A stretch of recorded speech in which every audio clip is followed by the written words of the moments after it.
Good day, ladies and gents. Welcome to the channel. So, to activate your Pluxee card, follow my steps.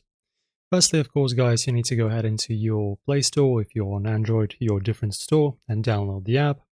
So, for example, you can go to Pluxee International, just press on install on your phone, and download it. After that, guys, open the app and select register if you're a new user.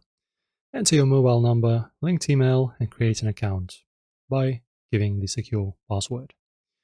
After that, when you log in, go to the card section in the app. Select your Pluxee card from the list. Enter your 16-digit card number and the CVV found on the back of your card. Follow the prompts to set your PIN. After that, once the details are verified, your card will be activated successfully. You may receive the confirmation SMS or email for added security. If you face any issues during activation, contact Pluxee customer support through the app or their official websites. Thank you for watching, guys. I will see you in the next tutorial.